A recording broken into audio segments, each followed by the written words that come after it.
bendiga, mis amados hermanos, a cada uno de ustedes que se dan cita esta preciosa noche para poder escudriñar la palabra de nuestro Dios. Quisiera invitarles a todos los que estén observando estas enseñanzas que pudieran tener a la mano su Biblia y una libreta de anotaciones. Esto es demasiado importante para que usted lo puede apuntar en la libreta. Así que estamos listos para compartir la enseñanza que lleva por título En Dios haremos proezas. Así que Dios les bendiga a todos y damos inicio a nuestra clase en esta preciosa oportunidad. Bien, mis amados, nos quedamos en lo que es la palabra número 3. Recuerden que el hebreo tiene 7 significados al respecto de la palabra proeza. Tiene 7 significados principales. Escuche lo que le estoy diciendo. Tiene 7 definiciones, 7 palabras principales, dentro de las cuales nosotros tomamos estas 7 palabras que nos hablan de diferentes aspectos. Lo que significa la palabra hebrea proeza es la palabra kil. Bien, dijimos que lo primero que significa es la palabra girar. La palabra girar, dar vuelta, etcétera. La siguiente palabra que nosotros hablamos, mis amados, es la palabra amedrentar. Y recuerde usted que hablamos de tres asustados que asustaron a un ejército completo. Bien, ¿por qué? Porque para poder asustar a alguien no se necesita ser valiente, mis amados. Pero cuando tomamos una actitud de valentía, nosotros hacemos proezas. Y está escrito en el Salmo 60, en el verso 12, en Dios haremos proezas. Y el Señor, fíjese cómo dice, y el Señor hollará a nuestros enemigos. Bien, ¿cuál es el concepto, mis amados, de esta tercera palabra? Recuerde que es la palabra concebir. ¿Cuál es el concepto de esta palabra, mis amados? El concepto dice así según el diccionario. El concebir es un acto mediante el cual se da lugar a algo o a alguien. Mire qué tremendo. Vuelvo a repetir. El concepto de la palabra concebir según el diccionario en español. El concebir es un acto mediante el cual se da lugar a algo o a alguien. Mayormente la palabra concebir se le nombra o se le utiliza para las mujeres que están embarazadas o que se van a embarazar, van a concebir o concibió. Es decir, le dio lugar a algo o a alguien que es un nuevo ser en su interior. Mire qué poderosa palabra que estamos escuchando esta noche. ¿Por qué? Porque a mí me llama la atención, mis amados, lo que dice Isaías 66:8. Isaías 66:8 dice lo siguiente: ¿quién oyó cosa semejante? ¿Y quién vio tal cosa? ¿Concebirá la tierra en un día? ¿Nacerá una nación de una vez? Pues en cuanto Sión estuvo de parto, dio a luz a sus hijos. ¿Se da cuenta qué tremendo es? Dice Isaías, ¿quién oyó cosa semejante? Nadie. ¿Quién vio tal cosa? Nadie. ¿Concebirá la tierra en un día? ¿Nacerá una nación de una sola vez? Y mire cómo termina diciendo el verso.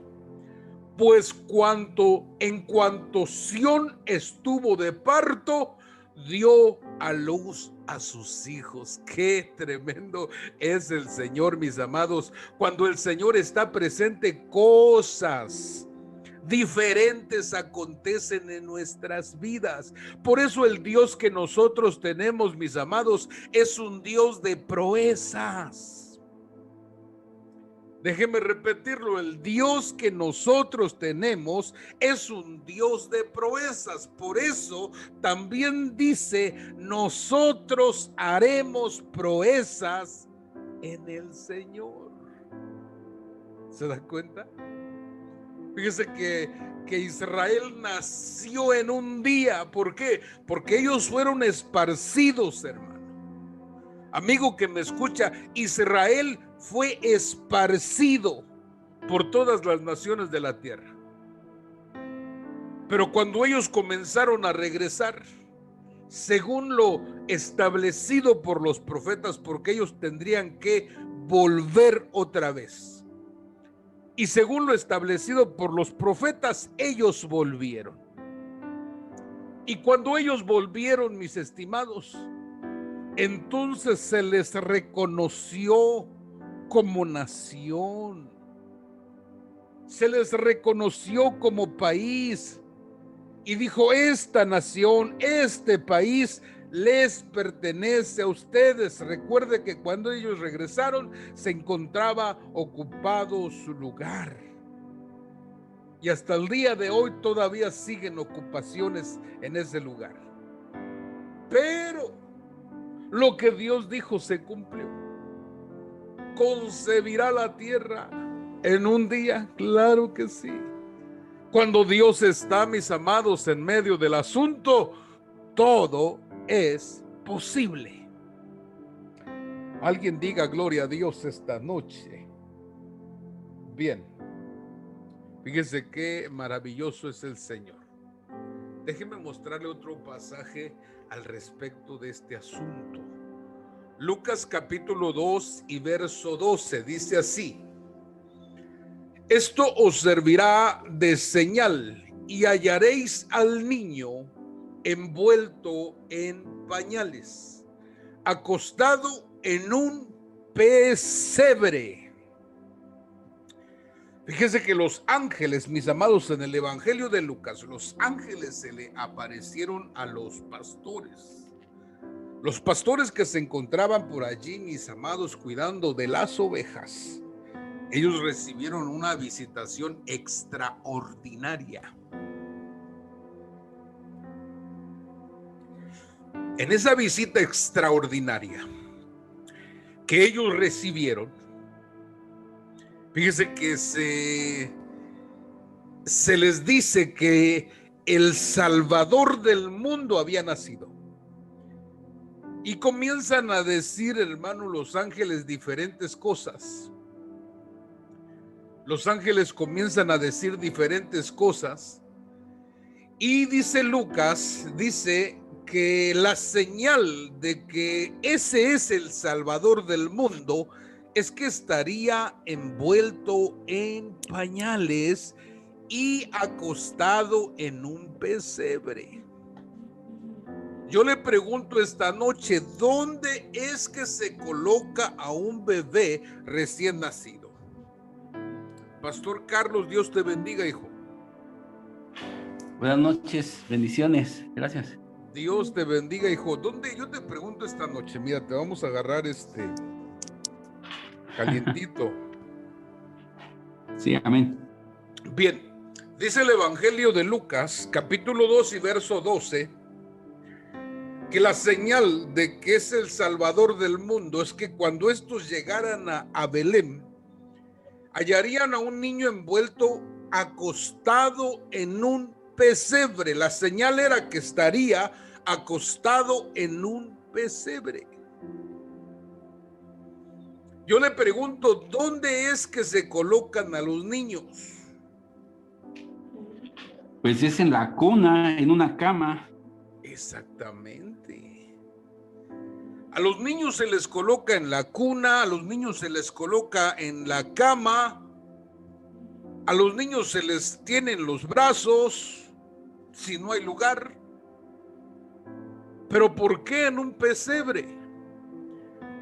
¿Por qué donde los animales tienen que comer? ¿Por qué?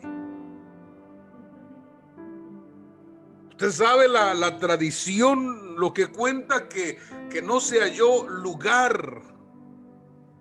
lugar para Jesús. No se halló lugar, vino el momento del alumbramiento y al parecer se encontraba en un lugar donde se guardan los animales.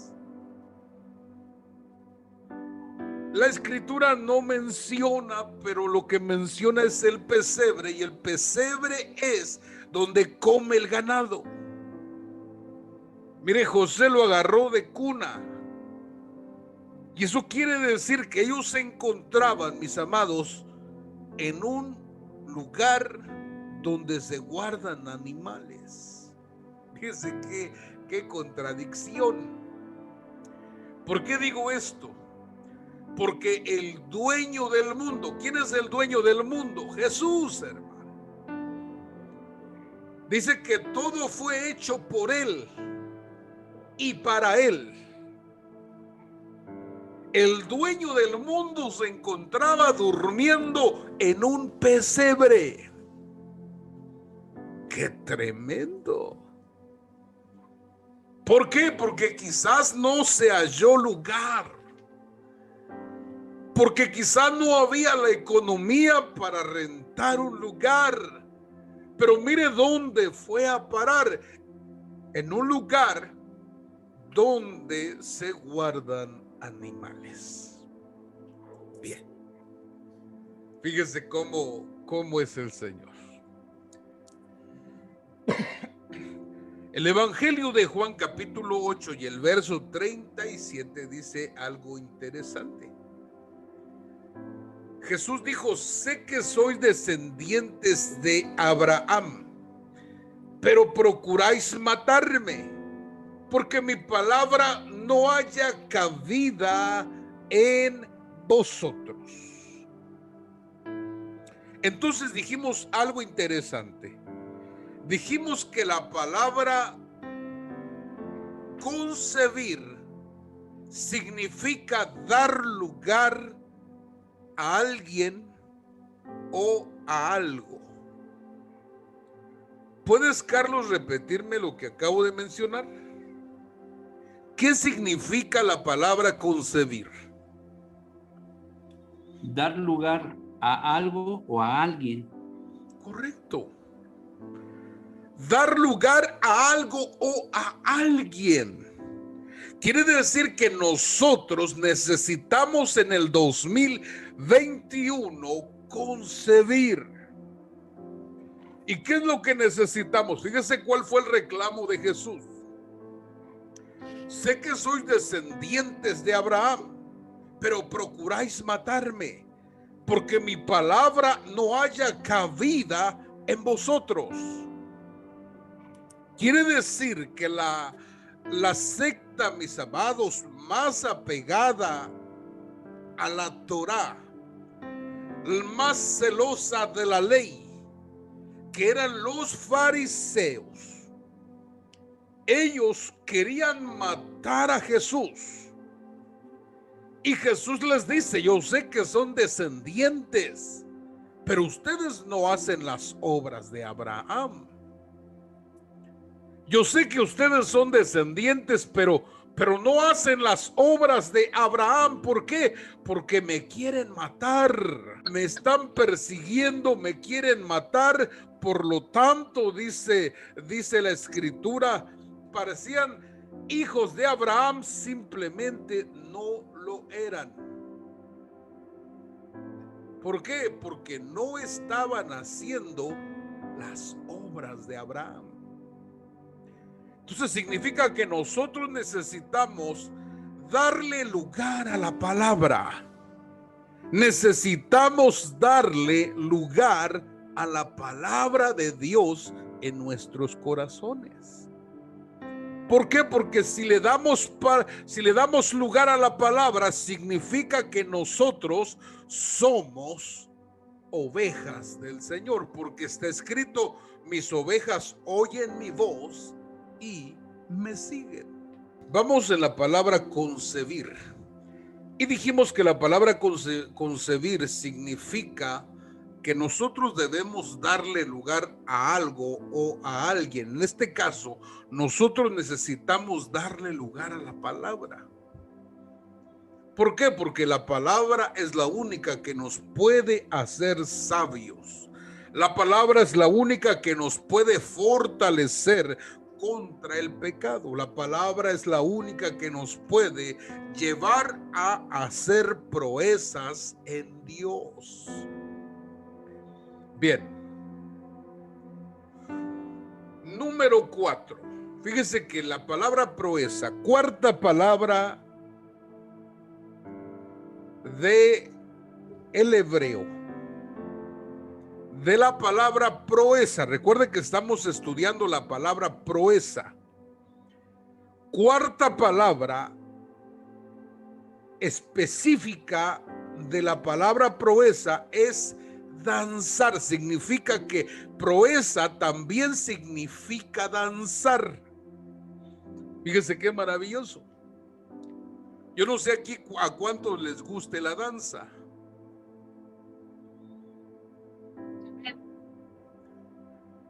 La danza del venado. Fíjese que allá en Sonora se da la danza del venado, hermano. Bien, la danza es la acción o manera de bailar. Se trata de la ejecución de movimientos al ritmo de la música, que permite expresar sentimientos y emociones.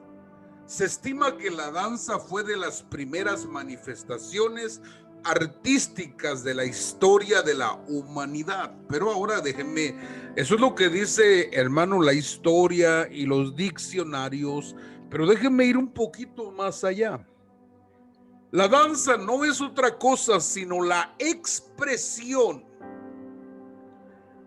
de nuestros sentimientos, ya sea de euforia, de victoria, de guerra o de felicidad. Una persona danza, una persona baila cuando tiene un sentimiento de victoria, cuando tiene un sentimiento de felicidad.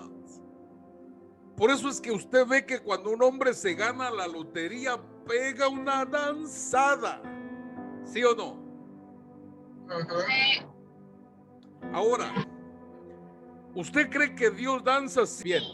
Mire lo que dice Sofonías capítulo 3, verso 17. Yo voy a leer la versión Corona de Jerusalén. Es una versión diferente. Adonai, tu Dios está en medio de ti, un poderoso Salvador. Él exulta, así como está, dice, él exulta o él exalta de gozo por ti. No, él exulta. Él exulta. Es una versión antigua esta. Ok. Bueno, lo repito. Adonai, tu Dios está en medio de ti, un poderoso Salvador. Él exulta de gozo por ti, te renueva por su amor, danza por ti con gritos de júbilo. Gloria a Dios. Fíjese que el Padre Celestial, amados, dice que está en medio de nosotros. Adonai significa el Señor. Adonai, tu Dios, está en medio de ti. Quiere decir, el Señor tu Dios está en medio de ti. Un poderoso Salvador. Él exulta de gozo por ti, te renueva por su amor, danza por ti con gritos de júbilo. Mire qué poderosa palabra, hermano. Hace poco yo escuchaba a una persona que salía dando una explicación de que el grito de júbilo no es parte de la iglesia del Señor. Pero si el mismo Dios da gritos de júbilo por nosotros, ¿por qué nosotros no podemos dar gritos, hermano, de júbilo por Él? ¿Sí o no? Amén. ¿Lo cree conmigo, sí o no? Amén. Amén. Ah, bueno. Entonces, ¿usted se atrevería a dar un grito de júbilo esta noche? Amén. Amén. Se atrevería a gritar, que digan, ¿qué tiene ese loco? Dice, ¿no? ¿Qué tiene esa loca? Mira, es que está dando gritos de júbilo. Si el Dios del cielo por nosotros da gritos de júbilo. Gritos de júbilo, mis amados, es una algarabía tremenda. Gritos de júbilo libera sentimientos en tu interior, mis amados, sentimientos de gozo, de victoria, de alegría, de bendición. Por eso, mis amados, qué tremendo es el que nosotros podamos dar lugar, el que nosotros podamos concebir, el que nosotros podamos danzar, el que nosotros podamos girar. Nosotros estamos haciendo cosas que no habíamos hecho antes. Fíjese qué interesante. Quiere decir que nosotros necesitamos entrar a una dimensión de alegría. Fíjese, los efectos de la danza divina traen cambios. Estoy hablando de la danza de Dios, no la de nosotros. Los efectos de la danza divina traen cambios a nuestras vidas. Bien, vamos a leer Jeremías 31, verso 13. ¿Cómo dice ahí? Entonces la Virgen se alegrará en la danza, los jóvenes y los viejos juntamente, y cambiaré su lloro en gozo, y los consolaré y los alegraré de su dolor. Y el alma del sacerdote satisfaré con abundancia, y mi pueblo será saciado de mi bien, dice Jehová. Wow. Amados, qué tremendos efectos. Fíjese. Dice que cuando Dios danza por nosotros, entonces dice la Virgen. ¿Quién es la Virgen? María. No. ¿No? Ah. ¿Jerusalén? No es María ni Lupita. No, Señor. Está hablando de las doncellas, de las adolescentes. Esas son las vírgenes, las que no han conocido varón. Entonces la Virgen, dice, se alegrará en la danza.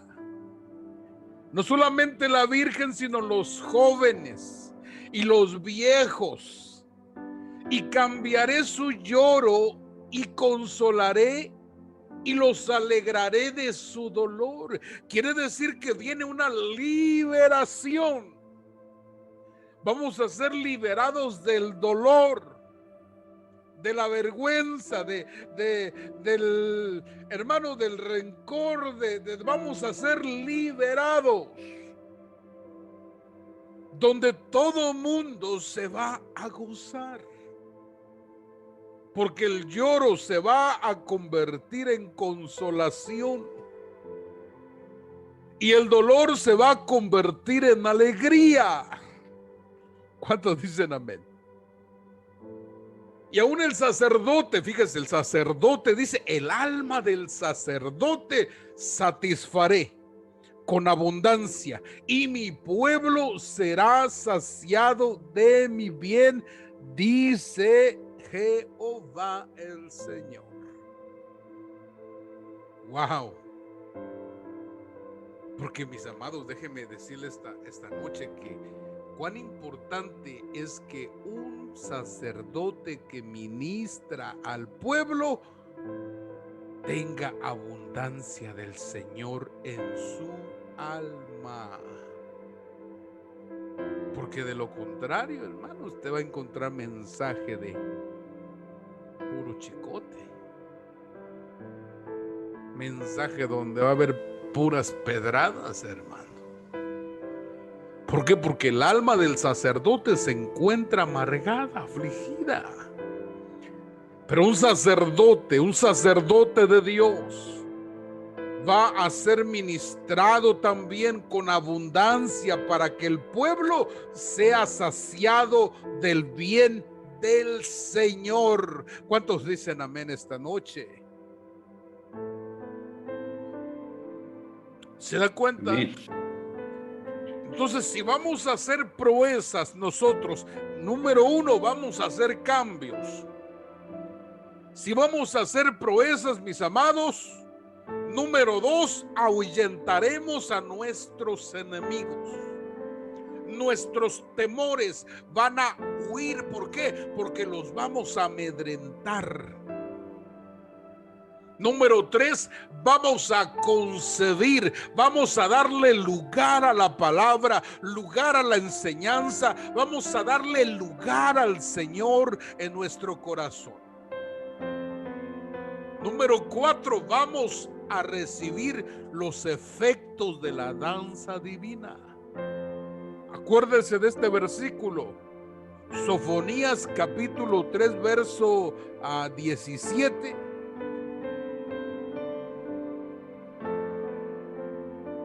Cuando Dios danza por ti, entonces viene consolación, viene alegría, y Dios ministra a sus sacerdotes para que con abundancia el pueblo sea saciado de palabra, de bendición, de fortaleza, de dirección. ¿Cuántos entendieron esto? Amén.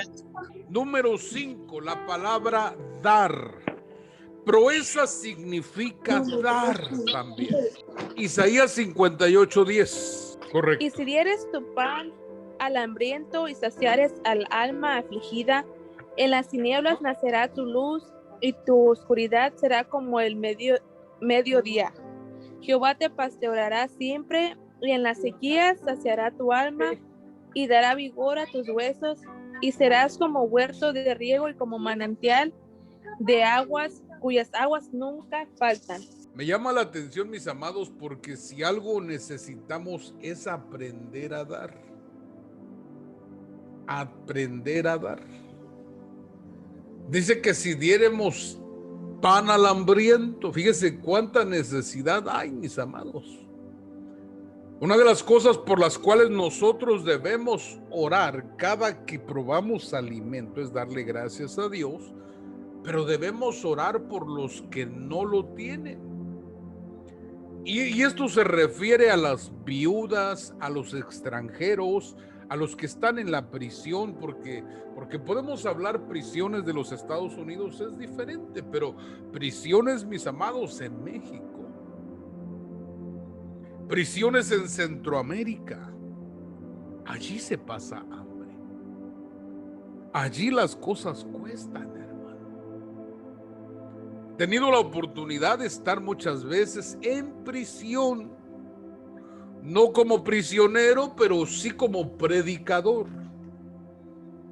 Yo me doy cuenta, hermano, que un peso mexicano, un peso, hermano, los presos no piden más, piden un peso, porque adentro ellos pueden comprar un peso de café, o pueden comprar un peso de azúcar, o compran un peso de sal, o compran, hermano, pueden comprar diferentes cosas en la prisión con un peso. Cuando salíamos de predicar, hermanos, se me juntaban yo creo que unos 50 hombres alrededor de mí diciéndome, hermano, si usted pudiera ayudarme con un peso, no le pido 2, ni 5, ni 10, ni 15, ni 20, un pesito nada más. Un pesito. Y ahí estamos nosotros, mire, de a pesito, de a pesito, de a pesito, hasta que se acabó. Ya no hay pesitos. Pero usted ve la necesidad, hermano. la necesidad de tantas personas que tal vez no le van a decir tengo hambre, no se lo van a decir, pero la tienen. Yo me he encontrado, mis amados, en situaciones donde he tenido que compartir de lo que tengo. He tenido que compartir, hermano, de lo que tengo. Un día miré yo a un hombre, hermano, con un sentimiento de incertidumbre. Lo miré parado afuera de un McDonald's. Recuerdo que yo llegué, hermano, a comprar esa vez McDonald's y sentí, hermano, como de parte de Dios me decía, compra un paquete, me decía, y dáselo a aquel muchacho y dale tanto de dinero. Y yo lo hice, hermano. Fui y compré y lo llamé, le dije, oye, ven, le dije, aquí te manda el Señor, le dije yo. Y le di un paquete de comida y le di un billete. Hermano, el hombre lloró. Levantó sus ojos al cielo con lágrimas y dijo, Dios, tú escuchaste mi oración. Yo lo dejé, hermano, me fui. Pero me di cuenta que cuánta gente anda en la calle, hermano, con hambre, y nosotros nos volvemos insensibles, hermano. Insensibles. Estoy hablando de la nación de México, hermano, que es donde más se han dado. Y me doy cuenta, hermano, cuánta necesidad. Fíjese lo que dice Isaías. Si dieres tu pan al hambriento, saciares al alma afligida, en las tinieblas nacerá tu luz. Hay beneficios cuando damos. Tu oscuridad será como el mediodía. Quiere decir que no caminarás en tinieblas. Fíjese, Jehová te pastoreará siempre, hermano. Qué tremendo es. Dará vigor a tus huesos y serás como huerto de riego y como manantial de cuyas aguas nunca faltan. Quiere decir que nosotros, mis amados, este año tenemos que hacer cambios en nuestras vidas y en nuestras mentes. Fíjese lo que dice el libro de los Hechos, capítulo 20, verso 35. Si nos puedes ayudar, por favor, Marisela. Dicen, todo es enseñado que trabajando así se debe ayudar a los necesitados y recordar la palabra del Señor Jesús que dijo más, bienaventurados es dar que recibir. Wow. Lo de abajo también, ¿no? No, hija, nada más el verso de arriba. Okay. Lo de abajo es la explicación. ¿Por qué? Okay. Porque la escritura dice, más bienaventurado es dar que recibir. Carlos, ¿qué significa ser bienaventurado?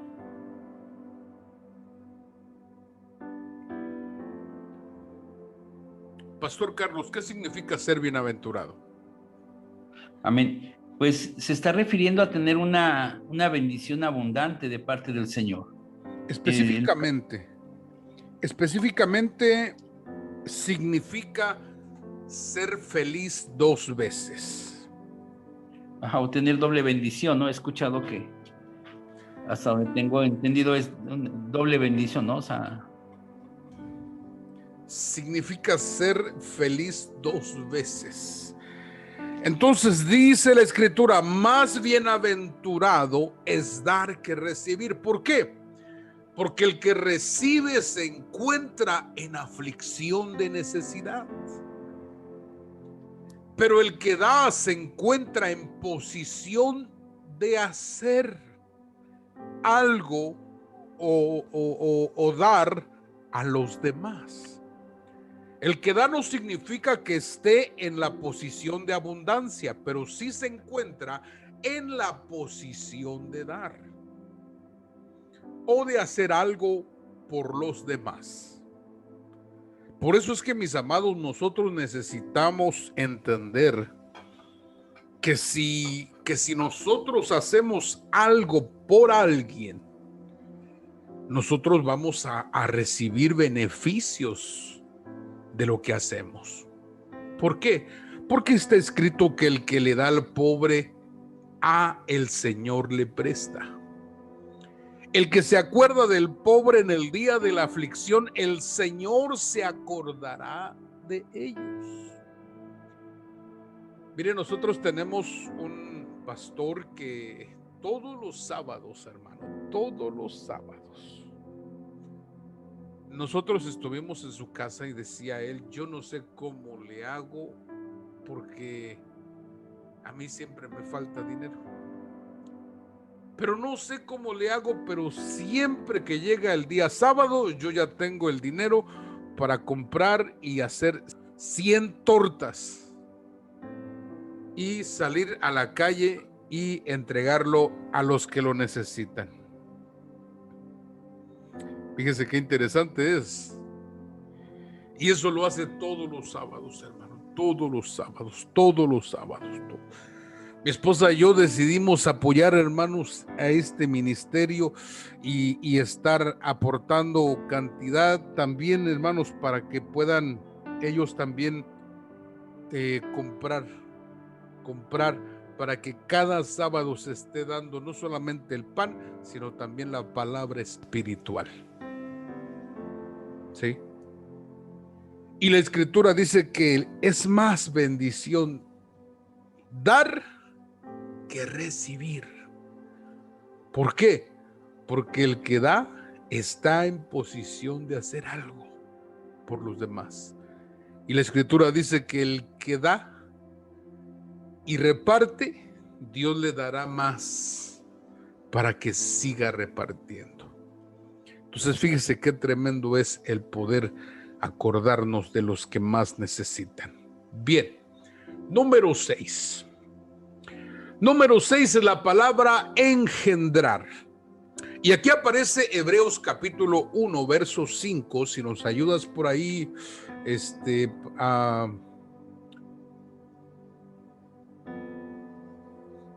Pastor Carlos, si nos ayudas, hijo, a dar lectura. Sí, amén. Hebreos 1:5, ¿cómo dice ahí? Porque ¿a cuál de los ángeles dijo Dios? Jamás. Mi hijo eres tú. Yo te he engendrado hoy y otra vez. Yo seré a él padre y él me será a mí hijo. Amén.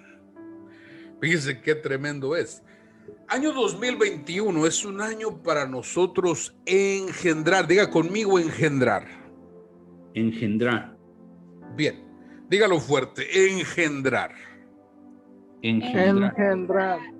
Bien, mire qué interesante es. La palabra engendrar, mis amados, estudiamos anteriormente que significa producir resultados. Quiere decir que cuando el hombre siembra su semilla, se produce un resultado.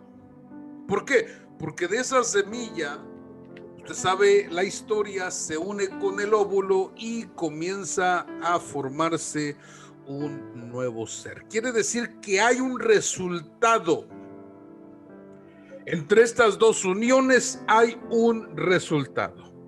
Y ese resultado es un hijo de ambos. Mire qué, hermano, importante es lo que vamos a mencionar. Dios dice específicamente que a ningún ángel le llamó hijo, a ninguno.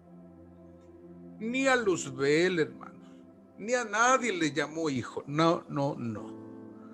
Pero la Escritura menciona que a este le llamó hijo mío eres tú. Eso me llama la atención, mis amados, porque son aspectos divinos que se trasladan a los aspectos naturales. Nosotros necesitamos la figura paterna en nuestras vidas. Necesitamos la figura paterna, porque esta figura es importante según dicen los psicólogos y la ciencia que les respalda, que cuando los niños crecen con estas dos figuras, estoy hablando de dos figuras, hermano, sanas, porque muchas veces hay figura paterna, pero es totalmente una aberración de lo que significa padre.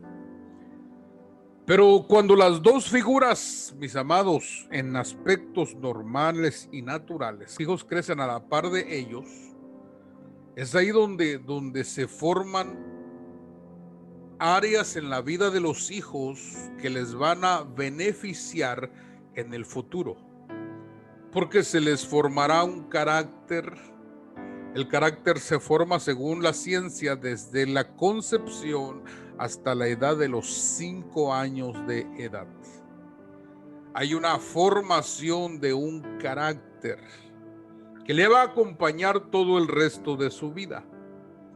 Ahora bien, cuando hablamos de la figura paterna divina, dice así: hijo mío, eres tú. Está hablando de una extensión de amor. Hijo mío, eres tú. Después le dice: yo te he engendrado. Está hablando de una actitud de responsabilidad. Después dice: yo seré a él padre. Está hablando de un proceso donde él tendrá que reconocer en su juventud o en su madurez que él hizo una función de padre correcta o incorrecta. Hablando de los hombres, claro que cuando hablamos de Dios todo es correcto. Y después dice: él será hijo.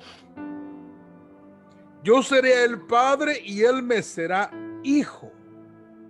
Estamos hablando de otro proceso donde el hijo se identifica como hijo. ¿Sí? 4 puntos en los cuales nos menciona el libro de Efesios. Ahora le voy a decir una cosa muy importante. Nuestras naciones, mis amados, se han forjado en base a las guerras. ¿Y qué es lo que deja a un niño sin su padre? Hay 3 aspectos muy importantes que dejan a un niño sin padre. Número 1 es la guerra. La guerra deja muchos hijos huérfanos. Muchos hijos sin la figura de un padre, solo la figura de la madre. Segunda cosa que deja orfandad es la enfermedad. Este virus que se dio en este año 2020, mis amados, ha quitado la vida a más de 2,5 millones de personas. Pero hubo otros virus como la viruela que quitó, según estadísticas, 200 millones de vidas.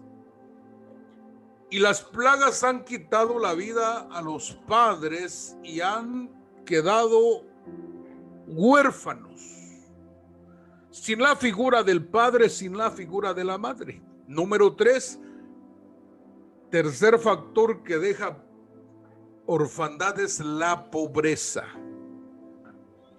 La pobreza deja orfandad. Entonces, mire qué tremendo es esto. Nuestros países, mis amados, han crecido en esas orfandades. Estoy hablando de países, no solamente los nuestros, sino otras naciones también han crecido igual. Y esas naciones necesitan una identidad porque no la tienen.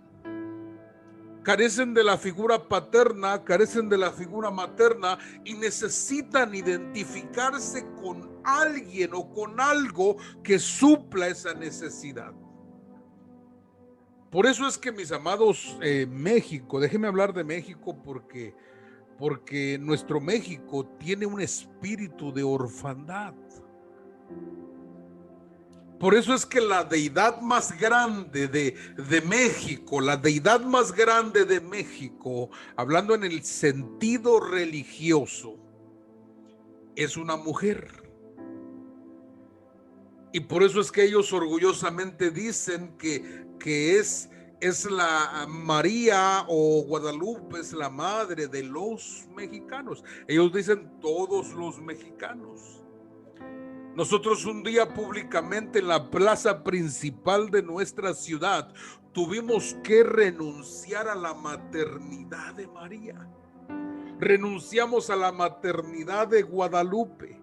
Renunciamos a la maternidad de la Reina del Cielo y aceptamos la paternidad del Dios Todopoderoso, como dice la Escritura. Amén. La Escritura dice que Él es Padre de todos los espíritus. Él es Padre de tu espíritu, es Padre de mi espíritu, es Padre de todos. Eso significa que nosotros podemos identificarnos con esa paternidad y las ausencias de nuestra vida van a ser disipadas. Escuche, ¿por qué? Porque nosotros tenemos un Dios que nos ama tal y cual nosotros somos, nos ama en calidad de hijos. No en calidad de criatura, no, Señor, nos ama en calidad de hijos. Él dice, hijo mío eres tú. Y la Escritura dice, y todos los que le recibieron les dio la potestad de ser llamados hijos de Dios. Eso quiere decir que tú eres una hija de Dios, que tú eres un hijo de Dios. Por lo tanto, el Padre te ha llamado hijo mío e hija mía. Ahora Él dice, yo te he engendrado, yo te engendré, yo tengo la responsabilidad de velar por tu bien. Eso significa que nosotros no estamos solos, no estamos huérfanos. Pero no lo sabíamos. Diga conmigo, yo tengo un Padre en los cielos. Yo tengo un Padre en los cielos. Dígalo otra vez, yo tengo un Padre que vela por mí en los cielos. Yo tengo un Padre que vela por mí en los cielos. Ahora yo le pregunto, ¿los hijos se enojan con los padres, sí o no? Sí. Justificadamente o injustificadamente, pero se enojan. ¿Por qué? Porque a veces papá corrige. Porque a veces mamá corrige. Y a veces, hermano, o tal vez nunca nos gusta la corrección, ¿sí o no? Dice la Escritura que la corrección no es causa de gozo. ¿Quién se goza? Nadie. Nobody know. Nadie se goza. Pero dice que trae un fruto apacible. Por eso es que dice, yo seré a él padre. Porque en el camino va a haber procesos. En el camino va a haber reclamos, pero al final se va a dar cuenta de que yo he estado desde el principio con él y he estado desde el principio con ella. ¿Se da cuenta? Y después dice el Señor, y él será un hijo para mí. Wow, qué tremendo. Bien. Porque un hijo, mis amados, no se olvida de un padre y no se olvida de una madre, porque tiene identidad. Sabe de dónde salió, sabe de dónde provino. Por eso es que la Escritura nos dice, honra a tu padre y a tu madre, para que tengas larga vida sobre la tierra. ¿Se da cuenta? Bien. Es un principio. Es un principio. Y es un proceso también. Porque hay que saber ser hijos.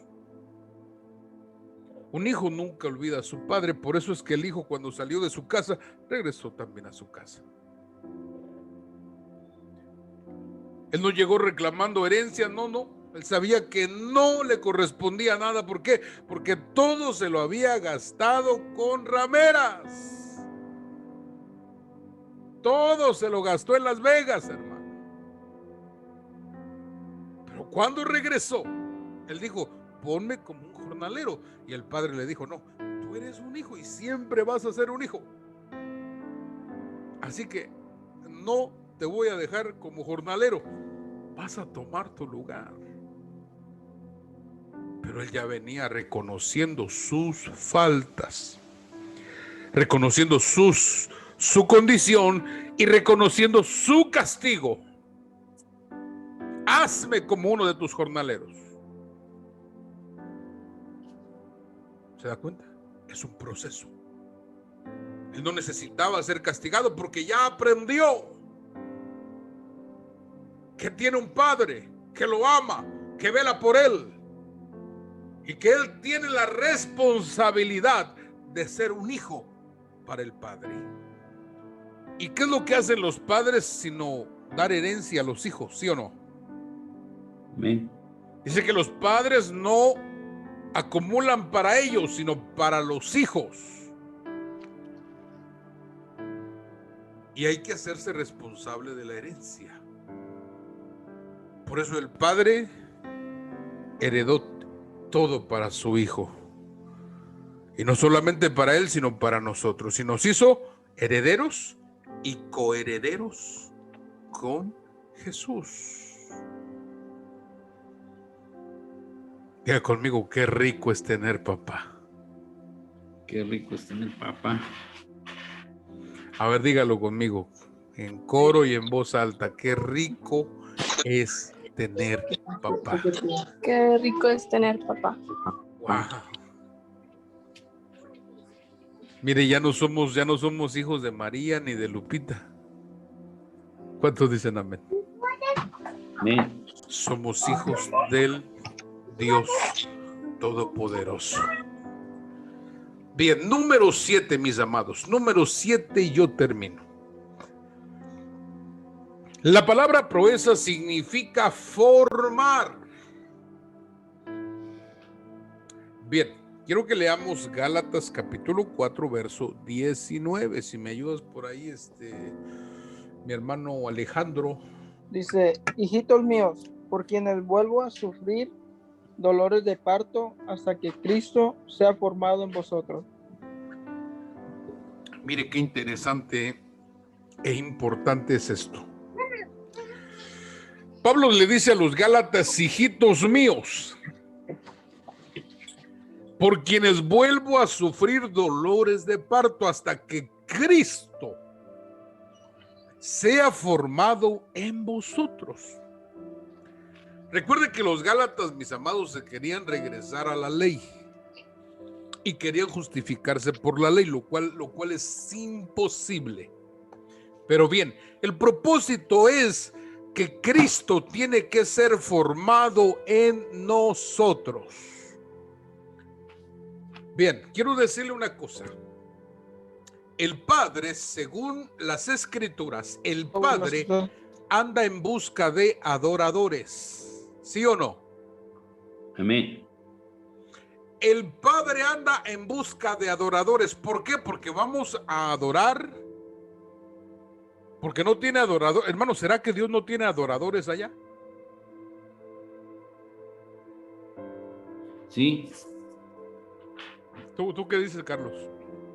Sí, pero él busca la adoración del hombre, porque dice adoradores en espíritu y en verdad. Bien. Cuando decimos en espíritu y en verdad, está diciendo adoradores que adoren con su espíritu y sin ignorancia. Bien, pero esto es solo el principio. Porque algunos, mis amados, han hecho alusión acerca de que cuando Satanás se trajo la tercera parte de los ángeles, eran ángeles adoradores. Y quedó vacía una parte de ángeles adoradores, y ahora nosotros vamos a ir y vamos a llenar esa parte de ángeles adoradores. ¿Usted cree que es así o no? Yo le voy a explicar algo esta noche a usted, le voy a explicar algo a usted y le voy a decir lo siguiente. El Señor anda en busca de adoradores. ¿Por qué? Porque hay que formarlos. ¿Ya? Porque el Señor está formando Adanes como Jesucristo. ¿Por qué? Porque cuando Dios creó al hombre, lo puso en un huerto. Y ese fue el principio de lo que Dios haría con él posteriormente. ¿Por qué? Porque Adán en el huerto no adoraba. Porque adorar significa devolver algo que no es tuyo. Después de la caída fue necesario adorar. Pero antes no era necesaria la adoración. ¿Por qué? Porque Adán era una extensión de Dios en la tierra. Y Adán sojuzgaba, gobernaba, colocaba nombres. Fíjese, a todo ser vivo. Esa fue la tarea de Adán. A Adán le dijeron: tienes que cuidar el huerto, labrar la tierra y le vas a poner nombre a los animales, porque no se van a quedar así. Entonces le vas a poner nombre a los animales. Vas a reinar sobre todos ellos, vas a gobernar.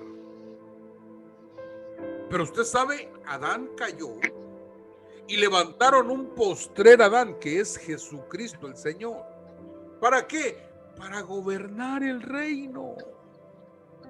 Y el reino no solo es la tierra, el reino es el cosmos lleno de seres vivos y seres visibles y seres invisibles en el universo que Dios creó. En los multiuniversos que Dios creó. Recuerden que había 100 y uno se perdió. Este universo se perdió y él vino por el que se había perdido. Entonces el propósito, mis estimados hermanos, amigos, el propósito es gobernar el reino. Gobernar el reino. Por eso no solamente ser adoradores, el ser adoradores es un principio, pero va a culminar en gobernar. No sé si me estoy dando a explicar. Bien. A ver, a mi hermana Marisela, si nos ayudas, hija, a dar lectura a 2 de Timoteo 2:12. Si sufrimos, también reinaremos con él. Si le negaremos, él también nos negará. Correcto, hija, gracias. Fíjese qué maravilloso es la escritura. Dice: si sufrimos, también reinaremos con él. Si sufrimos con él, también reinaremos con él. Pero si le negaremos, él también nos negará. Entonces, ¿cuál es el propósito de estos sufrimientos, de esta formación, de esta preparación? ¿Cuál es el propósito? ¿Quién me ayuda esta noche? Sería reinar, Correcto. gobernar. Correcto. Nos han llamado para reinar con él. El Señor escogió lo vil, lo necio y lo menospreciado para hacer de esto algo especial. Usted y yo éramos lo vil y lo necio, y el Señor nos escogió a nosotros para que reinásemos con él. ¿Cuántos dicen amén? Bien. Mire qué tremendo. Tengo otros versos, mis amados, que hablan acerca del reino, pero sería desenfocarnos un poquito en lo que hemos hablado al respecto de los 7 puntos. Bien, ¿me pudiera usted ayudar con... Yo termino, ya terminé. ¿Me pudiera ayudar usted con 3 puntos o con 2 puntos Carlos y 2 puntos de las 7 definiciones Alejandro y 2 puntos ahí Yareli y 1 punto nuestra hermana Marisela. Amén. 7 definiciones de la palabra proeza en hebreo. Dígame 2. Cambio y ahuyentar temores. A ver, otra vez. Te vamos a dar otra oportunidad, Carlos. Dentro de esas palabras una de ellas es cambio. Son 7 palabras. ¿Cambio es la primera? No. Porque hablaba de danzar también. Mira, el culto pasado hablamos 2 palabras, que fue la primera y la segunda. Bien, pero fueron 7, hijos, 7. Y de ahí empezamos la explicación y los versículos. Bien, pero tienes una buena. ¿Cuál dijiste? Cambio. Cambios, ¿y cuál otro? Ahuyentar temores. Ahuyentar temores. Bien, la de cambio, hijo, te la voy a pasar porque la palabra es girar. Ok. Y girar significa ir en sentido contrario y por eso decíamos que necesitamos hacer cambios. Entonces la palabra hebrea es de proeza, la definición es girar. ¿Y la segunda que dices cuál es? Ahuyentar temores. Amedrentar. O amedrentar. Amedrentar. Nosotros estamos amedrentando a nuestros enemigos como los 3 valientes de David amedrentaron un ejército completo porque irrumpieron en medio de ellos. Bien, gracias, hijo. Muy bueno. Tienes dos palomitas. Tienes. Bien, Alejandro, mencióname 2. Dar Dar y danzar. y danzar, correcto. Muy bien. Muy bien, hijo. Ya te sacaste 5 en una, 5 en otra, ya son 10. Bien, Ayareli. Concebir y formar. Concebir y formar, correcto. Correcto, bien, Marisela, te tocó una nada más. Sería la 6, hija, engendrar. Engendrar, ok. Que hay concebir y hay engendrar también, así que no pasa nada, hija, te llevaste el 50% de la calificación. Mire qué interesante es esto. Nosotros tenemos que hacer nuestra esta escritura. Salmo 60, verso 12. En Dios haremos, no dice haré, haremos, porque lo vamos a hacer juntos. Haremos proezas. Y Él, hablando de Dios, Él hollará, destruirá a nuestros enemigos. Yo quiero que hagas tuyo este versículo para todo el año, todo el año. Si tú te levantas en la mañana, tú puedes decir, en Dios haremos proezas y Él hollará a nuestros enemigos. Profetízalo para ese día, este versículo. Si te puedes acordar, si tienes otro, también profetiza el otro. Pero quiero que hagas tuya esta escritura. Salmo 60, verso 12, el Señor se lo dio a mi esposa en el mes de... fueron como 3 meses antes de que acabara el año 2020. Y hay una canción muy hermosa que mi esposa la escribió y la canta y dice, en Dios nosotros haremos proezas. Y esa palabra tocó mucho nuestros corazones, por eso es que la pusimos en el día 1 de enero para declararla y profetizarla sobre el ministerio. Así que esta palabra, mis amados, los cubre a ustedes también. ¿Qué más? Cubre a Alejandro, cubre a Yareli, cubre a Marisela, cubre a José, a Dalia, a Carlos, cubre a Laura, Israel, Alba, Alberto, y a todos, cubre, y sus familias también. Amén. Entonces, lo que acontezca con nosotros, acontecerá con ellos también. Y dice el Señor, son planes de bien y no de mal. Amén. Amén. Bien, mis amados, quisiera preguntar si tienen alguna duda al respecto. No, Yo sí todo- tengo una. A ver, adelante, hija. Porque en un texto que leímos decía virgen de no sé qué. Ok, ¿Por dice qué? que la Virgen se alegrará en la danza. Ajá, ¿por qué? Sí. ¿Por qué mencionan a una virgen ahí? La Virgen es la doncella, la que no ha conocido varón. Ah, ok.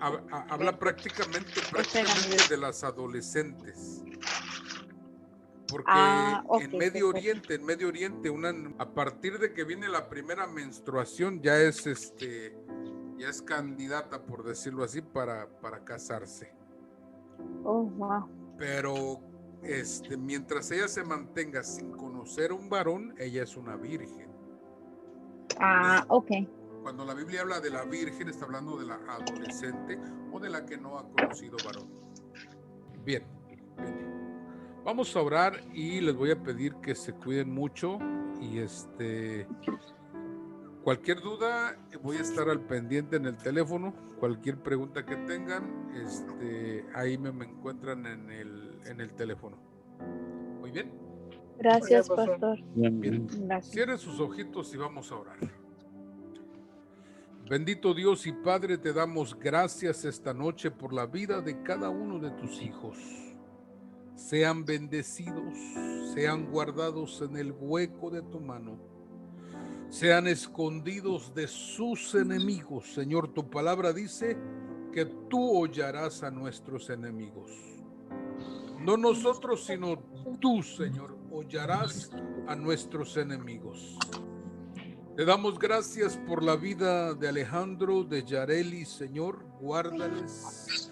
La vida, Padre, de Jimena, Señor, extiende tu mano para bendecir, para fortalecer la vida, Padre, de ellos, Señor. Que la paternidad tuya sea extendida como un manto de protección sobre sus vidas.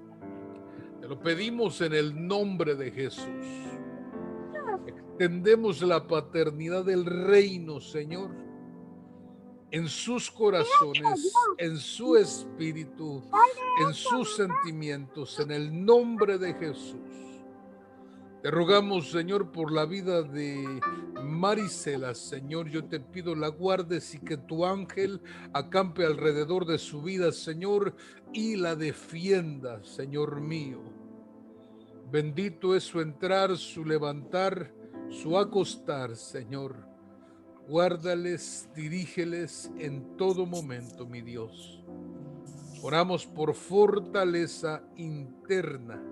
En el nombre de Cristo te pedimos, Señor, por la vida de Vanessa, por la vida de José Torres, Señor, guárdales y guarda la familia completa. Te pedimos por Israel y por Laura, Señor, bendícelos esta noche. Guárdales también, mi Dios. Te pedimos por Sergio Padilla, Señor, guárdalos, Señor, en el hueco de tu mano. Él también está escuchando esta palabra. Guárdalos, Señor. Pedimos, Padre, por la vida de tu hijo, Pastor Carlos, Señor, lo bendecimos. Bendecimos, Padre, todo, Señor, lo que él está emprendiendo, Señor, toma control. Guarda, Señor, que tu ángel vaya delante de él para librarlo de todos los peligros en el nombre de Cristo, y todo lo que emprenda prospere en el nombre de Jesús. Gracias te damos, Señor, esta noche. Te ruego por mi esposa, Señor, Pastora Ana Paula, guárdala, Señor, y guarda la vida de mi suegra, Señor, Pastora Nete. En el nombre de Cristo, gracias te damos, Señor. Amén.